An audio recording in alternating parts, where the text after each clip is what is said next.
ये आकाशवाणी है। मालिया आज प्रस्तुत है सूर्य कुमार सरकार के लिखे बांग्ला नाटक का हिंदी नाट्य रूपांतर। रूपांतरकार हैं सुशील गुप्ता और नाटक के निर्देशक हैं विनोद रस्तोगी। तो आइए सुनते हैं ये नाटक मालिया। आज सुनिए इस नाटक की पहली कड़ी।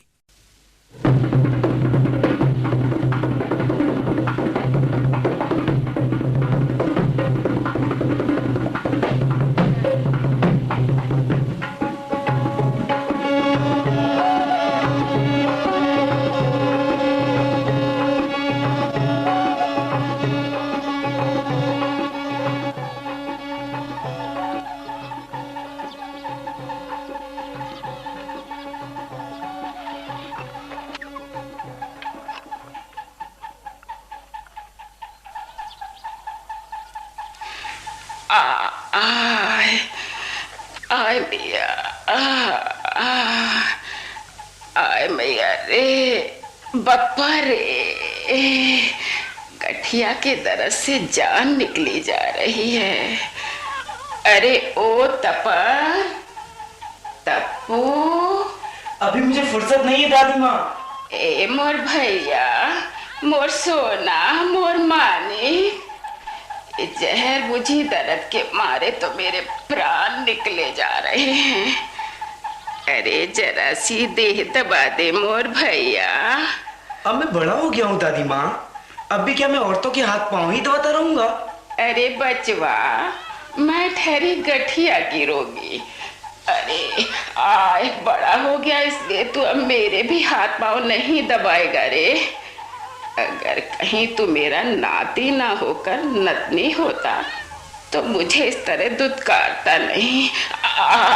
आए दैया रे, अब तू खुलकर यही क्यों नहीं कहता कि दादी अम्मा अब तुम इस संसार से विदा लो।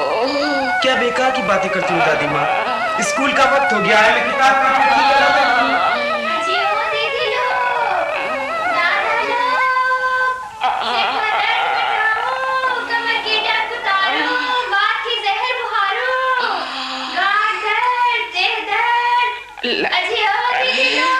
सपेरों बंजारों का दल हमारे गांव में आ पहुंचा।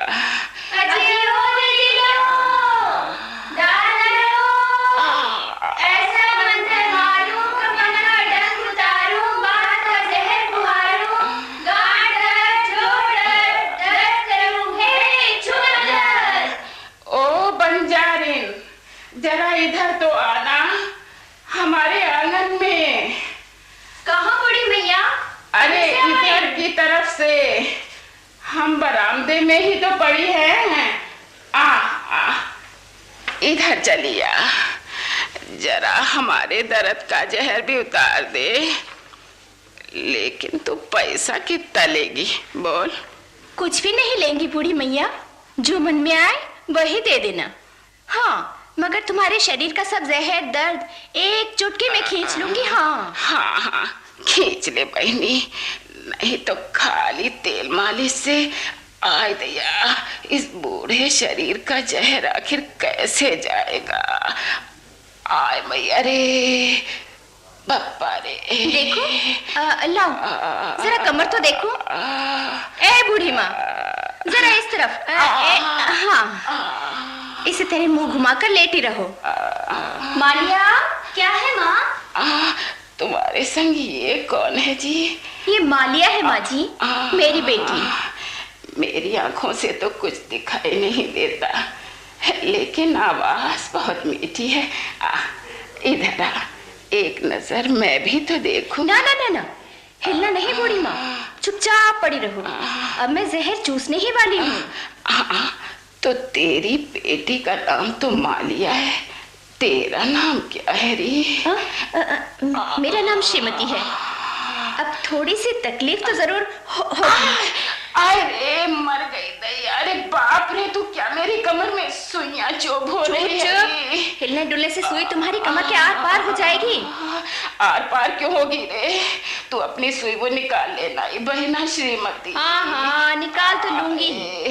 पहले जो कुछ तुम मुझे देने वाली हो सो रख दो हमारे हाथ पर। लाओ रखो। ये क्या? अभी तो तू कह रही थी कि कुछ नहीं लेंगी। हाँ, सो तो कहा था, लेकिन अब तुम्हारा मन जो कहे सो तो लाओ। दे दो। कौन है वहाँ? क्या चाहिए? बहू रानी, ये बंजारिन को कुछ दे दिवा कर विदा करो तो। नहीं नहीं, कुछ नहीं दूंगी, एक भी पैसा नहीं दूंगी। जाने कहाँ से चले आते हैं चिटिंगबाज लोग और मेरे घर को लूट ले जाते हैं। रात दिन खटती रहती हूँ, फिर भी पेट पर खाने को नहीं जुटता। और ये आवारा छोकरियाँ चकमा देकर पैसे वसूल कर चल देती हैं। बेसी तेजी मत दिखा दीदी, बहुत बोल लिया। हाँ, तू मुझे डर दिखाने चली है, झाड़ू मारकर नीचे उतार दूंगी, समझी? दादी तो दर्द के मारे हाय तौबा मचा रही है। तेरी सास की तो अब चला चले की बेला है जी। अरे ओ मालिया। क्या है माँ? जरा सांप की पिटारी का ढक्कन तो खोलना। मालिया, हे मोर बहनी ढक्कन मत खोल, बहनी ढक्कन मत खोल। बहू, इन लोगन को नाराज मत करो। जाओ जाओ, आधा सेर चावल ले दिया। चावल? चावल कहाँ पाऊंगी? गेहूं रखा है। गेहूं? गेहूं लेना होगा। ठीक है, तब एक सेर गेहूं ही दे दो।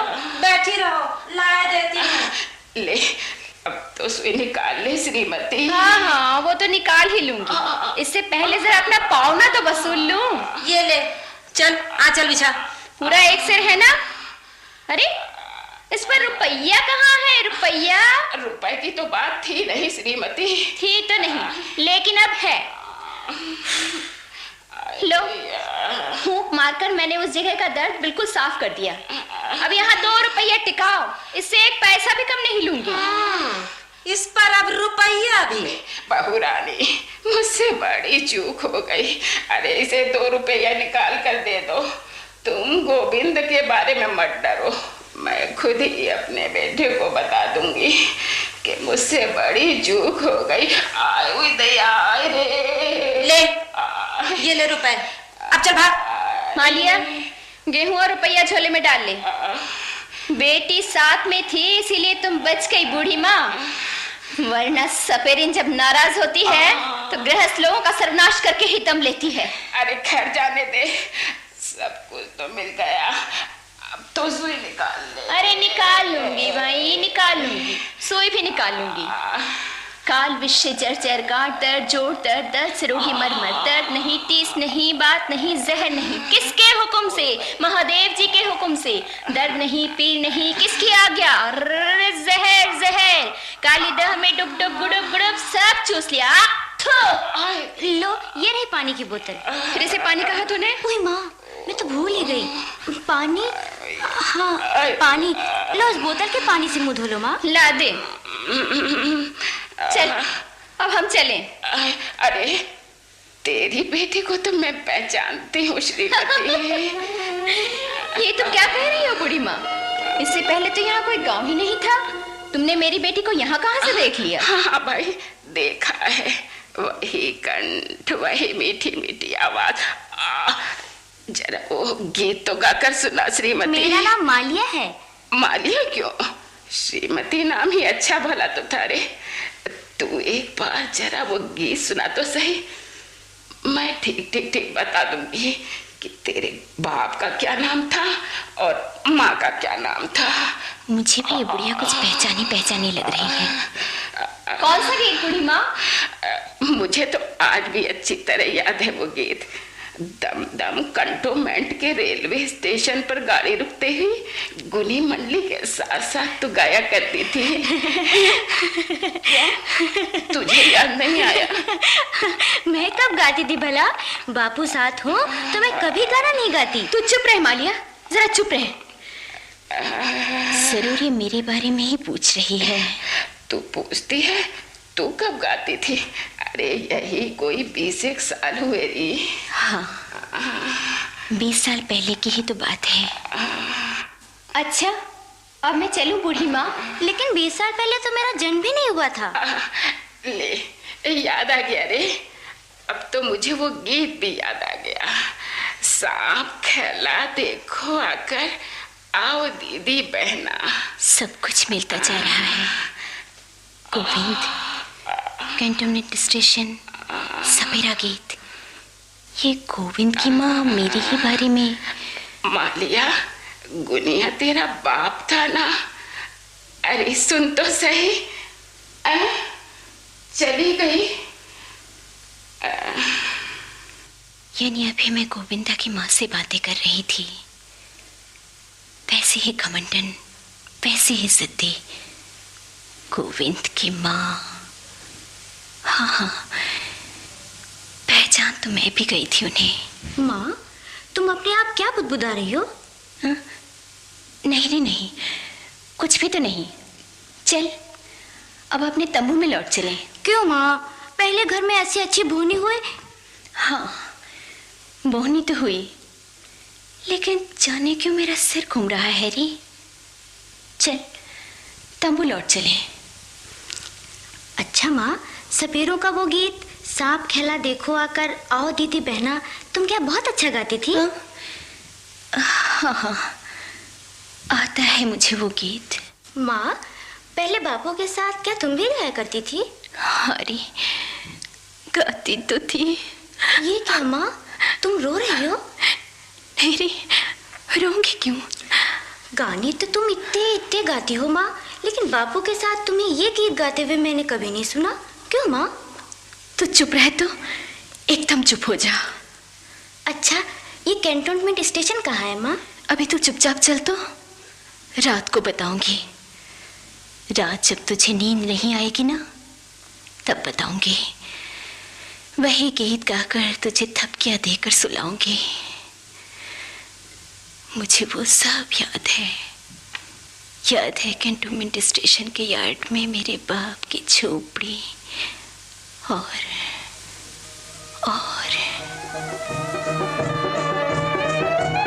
सांप खेला देखो। हाँ भाइयों, अरे बहिनों, सांप खेला, सांप का खेल।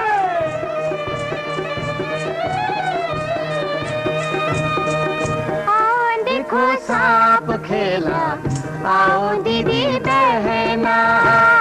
आओ देखो सांप खेला, आओ दीदी बहना। सांप खेला देखो आकर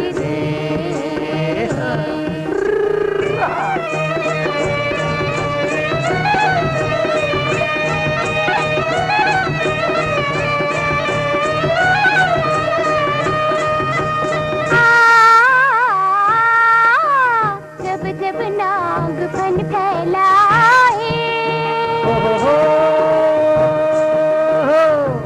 माथे की मणि झलमलाए, माथे की मणि झलमलाए।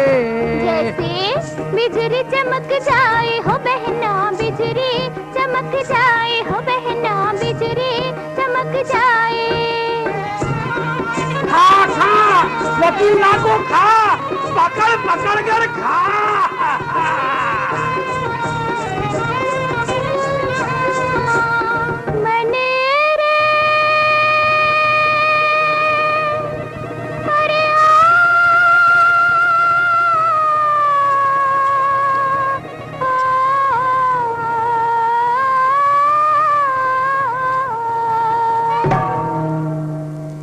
कोहबर में है कोई डस गया नागर को जाओ।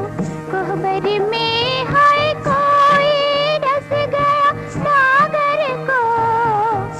लखाई जादू मणि रे, लखाई जादू मणि रे।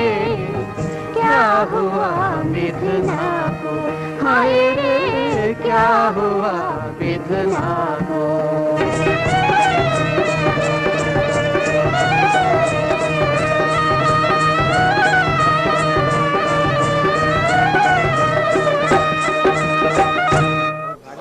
सुनो बाबू लोग, सुनो, साथ नचाऊं, बीन बजाऊं, 10 लोगों की भीड़ जमाऊं। हाँ, तो मालिकान, मेरा असली काम है काल नागिन के दंश से इंसान को बचाना।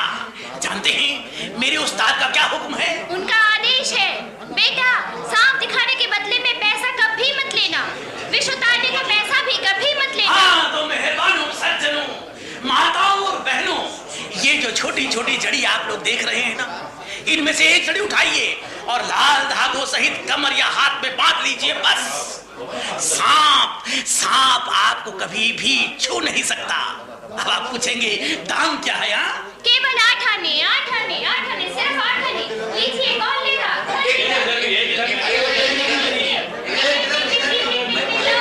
हाथ बढ़ाओ, 8 आने, 8 आने। हाँ, ये जड़ी कामरूप कामाक्षा के अलावा और कहीं नहीं मिलती। इस जड़ी को लाने के लिए कितनी साधना करनी पड़ती है, कितनी कठिन साधना। अमावस्या के घने अंधकार में शनिवार के दिन बिल्कुल अकेले घने जंगल में जाना पड़ता है। हाँ माताओं बहनों, शर्माने की बात नहीं है। जो औरत के जड़ी चुनने जाए उसके बदन पर कोई कपड़ा ना हो।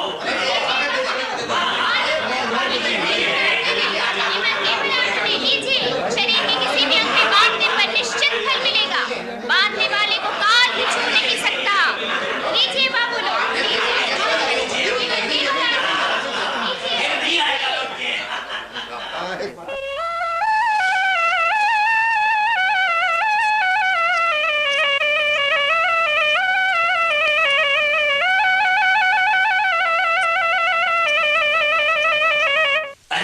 रेलवे स्टेशन की तरफ क्यों जा रही है? 3 नंबर के प्लेटफार्म पर। और हाँ, आज तो बहुत सारे रुपए मिले हैं उस्ताद। ये ढेरों रुपए आखिर क्यों ना मिले? तेरे मीठे गले का कमाल जो है। हाँ श्रीमती, बस तू मेरे साथ रह, मैं तेरा आंचल रुपयों से भर दूंगा। मेरे सांप तेरे गीत, मेरी बीन तेरा नाच। देखने वाले पागल हो जाएगी रे पागल। लेकिन आज आधे रुपए मेरे हवाले करने होंगे उस्ताद। आधे क्यों? तू सारे रुपए ले जा। तुम सारे रुपए मुझे दे दोगे? हाँ, सब दे दूंगा। जरा तू मेरे पास तो आ। एक बात सुन। नहीं, अब जाऊंगी। 3 नंबर प्लेटफार्म पर गोविंदा खड़ा होगा, मेरी राह देख रहा होगा। एक बात सुन, आज से तू मुझे भी गुनीदा कहेगी, समझी? गुनीदा। क्यों कहेगी ना? हाँ, कहूंगी।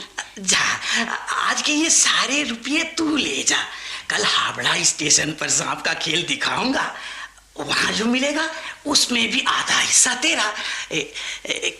कल चलेगी ना? चलूंगी, लेकिन छुपकर जाना होगा। बापू को ये सब बिल्कुल पसंद नहीं है। इस गोविंद के बच्चे ने ही तेरे बाप का दिमाग खराब कर दिया है। वो खाली बड़ी बड़ी बातें करता है। बुढ़े का मन सरल है, सो विश्वास कर लेता है। अरे गोविंद की औकात ही क्या है? रेलवे प्लेटफार्म का कुली, वो भी पक्का कुली नहीं। अगर उसके साथ तेरा ब्याह हो गया तो 2 दिनों बाद ही भीख मांगने की नौबत आ जाएगी। सुन, बाबू लोगों की बीवियां जो ऐसे ठसके का बनाव सिंगार करती हैं, उसके मूल में है रुपया, समझिए? रुपया। अरे सांप की दवा बेचकर मैं भर भर मुट्ठी रुपयों से रोज तेरी झोली भर दिया करूंगा। श्रीमती, कुछ बोलना, यूं चुप मत रहा। गुनीदा, तुम तो जानते हो, गोविंद को देखते ही मैं दीन दुनिया भूल जाती हूँ। उसका मन बहुत बहुत सरल है, उसे छोड़कर मैं कैसे? तो इसके माने ये हुए कि मेरा मन सरल नहीं है। ठीक है, अब मैं किसी और लड़की को ट्रेनिंग दे लूंगा। रेलवे प्लेटफार्म पर कहीं लड़कियों की कमी है? जा तू दबाओ। नहीं नहीं, ऐसा मत करो। मैं बापू को खिलाऊंगी कहाँ से? खुद क्या खाऊंगी? मुझे मालूम है, तभी तो तेरे लिए मेरे मन में इतना प्यार है, इतना दर्द है। हालांकि तू मुझसे नफरत करती है, खैर तेरी मर्जी। लेकिन मैं जिससे प्यार करता हूँ उसके लिए सब कुछ न्यौछावर कर सकता हूँ, समझी? हाँ, मैं गोविंदा की तरह बातों की फुलझड़ी नहीं छोड़ता। मैं रुपया देता हूँ, मन देता हूँ, सब कुछ वार देता हूँ, अपना सर्वस्व दे डालता हूँ। तुम मेरे साथ चलो, देखो अगर बापू को समझा पाऊं। श्रीमती, तू अपने बाप से सिर्फ एक बात पूछना, गोविंदा में आखिर ऐसी क्या बात है? ठीक है, पूछूंगी।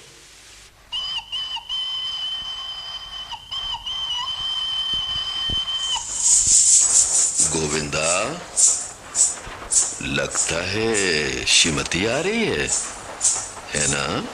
हाँ, उसके साथ वो गुनी सपेरा भी आ रहा है। वो शैतान तो जैसे मेरे बेटी के पीछे पड़ गया है।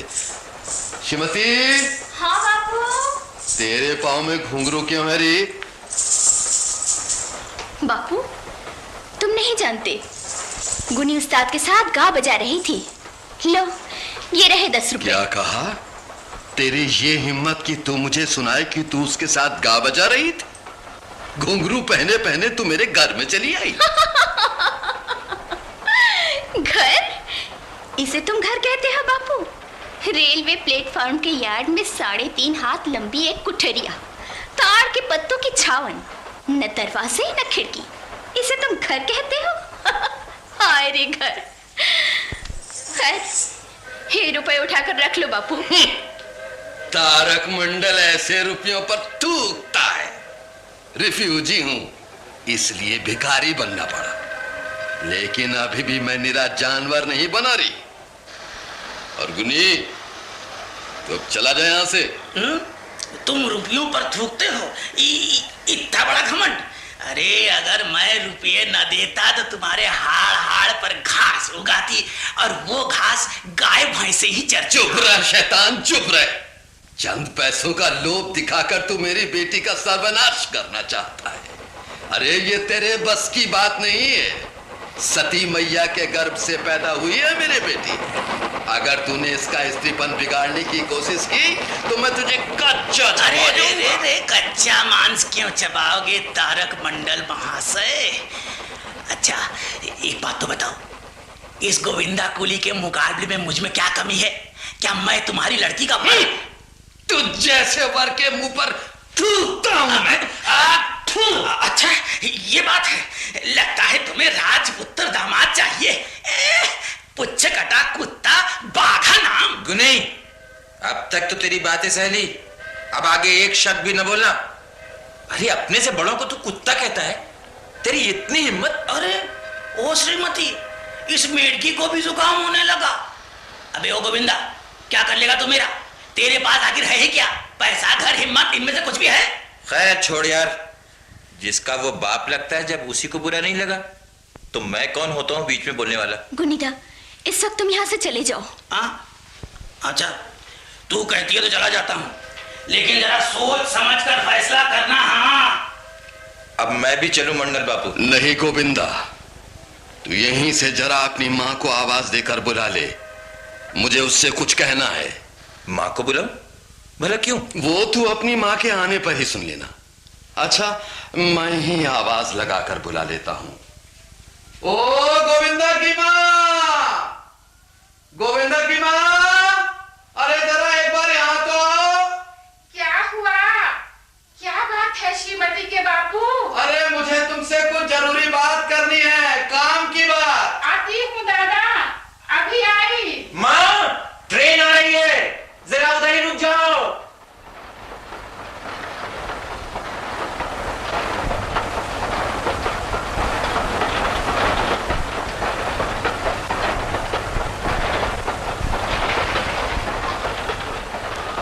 हाँ तो तारक दादा, मैंने तुम्हें इसलिए बुलाया है कि अब मेरी बेटी से गोविंदा के ब्याह का दिन पक्का कर डालो।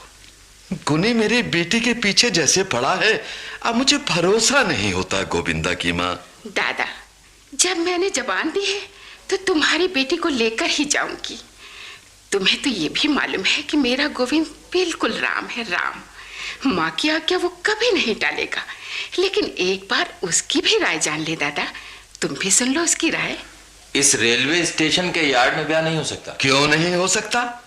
अरे हम गरीबों का रेलवे स्टेशन पर शादी ब्याह भी होता है, बाल बच्चे भी होते हैं, यही जन्म और यही मृत्यु। तुम्हारा और श्रीमती का ब्याह भला यहाँ क्यों नहीं हो सकता? रेलवे लाइन के साथ ताड़ के पत्तों की टूटी फूटी झुपड़ियां, ये क्या इंसानों की रहने की जगह है? किसी भी दिन रेलवे पुलिस हमारी ये झुपड़ियां तोड़ फोड़ डालेगी। तो तुम्हारा मतलब है कि इस जगह से वो प्लेटफॉर्म बेहतर है, जहाँ बिजली भी है, पानी भी है और सिर के ऊपर पंखा भी मौजूद है, यही ना? मैंने कब कहा कि वो बेहतर है? वहां प्लेटफॉर्म पर भी तो हम कुत्ते बिल्लियों की तरह रहते हैं। दिन के समय बाबू लोगों की गालियां सुनते हैं और रात को पैसेंजर लोग अपने जूतों से हमें कुचलते हुए आगे बढ़ जाते हैं। मैं तुमसे पूछता हूं श्रीमती, ये क्या इंसान की जिंदगी है? तुम ही बताओ, क्या तुम्हें इस तरह का जीवन अच्छा लगता है? अच्छा तो नहीं लगता, लेकिन रहने के लिए बंगला कहां से मिलेगा? तू बंगले की बात करती है, यही है तेरे मन में? जानती हो मेरे मन में क्या है? किसी दिन मैं अपने गांव की धरती की तरफ लौटना चाहता हूं। वहां अगर जमीन न ले पाया और घर भी नहीं बना पाया तो भी परवाह नहीं, गांव के किसी पेड़ के नीचे डेरा डाल लूंगा। मैं किसान का बेटा हूं, मैं अपनी मेहनत से बंजर जमीन में फसल उगाऊंगा। क्यों, तुम्हारे पास जमीन है? नहीं है तो नहीं, लेकिन मिल जाएगी। अगर अपनी जमीन न भी हुई तो दूसरों के खेतों में मेहनत करूंगा। वही तो असली जीवन है गोविंद। मुझे ऐसे ही किसी गांव में ले चल बेटा। अरे ऐसी बातें तेरे सिवा इस संसार में और किसे रुचेंगी? माँ, तुम लोग मुझे इसी वक्त यहाँ से ले चलो। गोविंदा, चलो हम सब यहाँ से चलते हैं। रेलवे स्टेशन का जीवन बहुत झमेले का जीवन है। हाँ, तूने ठीक कहा बेटी। चलो गोविंद की माँ, हम किसी पुरोहित को बुला लाए, आज ही ब्याह का दिन पक्का कर डाले। नहीं नहीं, पहले मैं किसी गांव में रहने लायक इंतजाम तो कर लूं, उसके बाद जब गांव में कहीं कोई घर ठीक कर लूंगा तो मां आपको खबर कर देगी, तभी आप लोग ब्याह का दिन वगैरह ठीक कर लीजिएगा। इसका मतलब तो ये हुआ कि अपना घर बनाने में तुझे कम से कम 10 साल तो लग ही जाएंगे। श्रीमती क्या तेरे इंतजार में 10 साल तक बैठी रहेगी? अब इसके अलावा और उपाय भी क्या है? और अगर तुम अपना घर नहीं बना पाए तो मेरी बेटी तुम्हारे लिए उम्र भर यूं ही कुंवारी बैठी रहेगी। अगर वो ऐसा कर पाए तो बेहतर है। तू क्या मुझसे मजाक कर रहा है गोविंदा? तू क्या सोचता है तेरे जैसा वर इस दुनिया में मुझे मिलेगा ही नहीं? मैंने ऐसा तो नहीं कहा। गोविंद की मां, तुम मुझे इतने दिनों से धोखा दे रही थी, आखिर क्यों? तुम्हारा बेटा तुम्हारी बात नहीं मानेगा, ये जानते हुए भी तुमने मुझे झूठी आशा क्यों दिलाई? क्या ये सरासर धोखा नहीं है, चकमा नहीं है? नहीं नहीं नहीं। मां, ये सब सुनने के बाद भी तुम यहां बैठी हुई हो। इस तरह की ओछी और गंदी बातें मुझे अच्छी नहीं लगती, इसीलिए तो मैं गांव जाना चाहता हूं। अच्छा तो मैं चला। हाँ हाँ, जा जा। तेरी तो मंशा ही यही थी कि ब्याह के बिना यूं ही मजा लूटता रहे। मैं क्या इतना भी नहीं जानता? ओ दादा, मेरे बेटे पर ऐसा दोष मत लगाओ।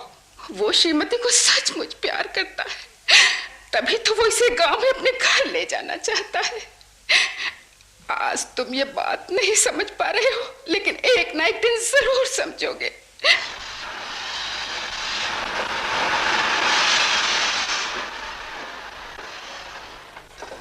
गोविंदा, तुम जो बापू से कह आए हो, क्या यही तुम्हारा आखिरी फैसला है? नहीं श्रीमती, आखिरी फैसला मेरी तरफ से नहीं, तुम्हारे बापू की तरफ से हुआ है। वैसे बापू ने सच ही कहा। मैं तुम्हारे गांव वाले घर के इंतजार में जन्म भर कुंवारी बैठी नहीं रह सकती। तो मैं भी सच सच कहती हूँ श्रीमती, तुम लोगों की ये गंदी जिंदगी मुझे बिल्कुल पसंद नहीं है। क्या कहा? सपेरे का गीत गाना क्या गंदी जिंदगी है? खुद पैसा कमाकर अपने जीवन की रक्षा करना लुच्चापन है? ले देकर तुम्हारी एक माँ ही तो रह गई है, उसे न पहनने लायक कपड़े जुटा पाते हो, न भरपेट खिला पाते हो।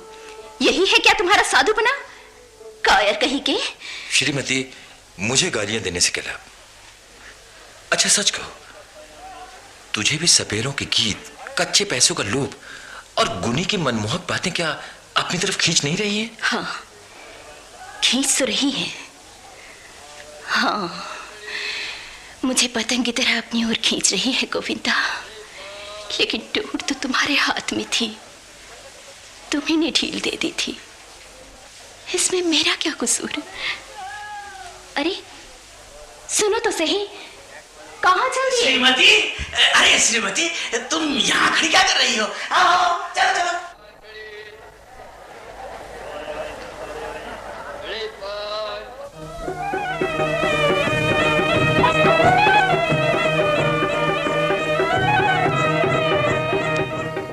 मालिया। अभी आप सूर्य कुमार सरकार के लिखे बांग्ला नाटक का हिंदी नाट्य रूपांतर सुन रहे थे। रूपांतरकार थे सुशील गुप्ता और इस नाटक के निर्देशक थे विनोद रस्तोगी। नाटक में भाग लेने वाले कलाकार थे शांति बेन, दिलीप तिवारी, नंदिनी चैटर्जी, गजाला शहनाज, शारदा कपूर, पालोक कुमार, विपिन टंडन, विजय बोस, रविंद्रनाथ वर्मा और मुरारी लाल। आज आप इस नाटक की पहली कड़ी सुन रहे थे। कल इसी समय इस नाटक की दूसरी और अंतिम कड़ी प्रसारित की जाएगी। ये नाटक आकाशवाणी के इलाहाबाद केंद्र पर तैयार किया गया।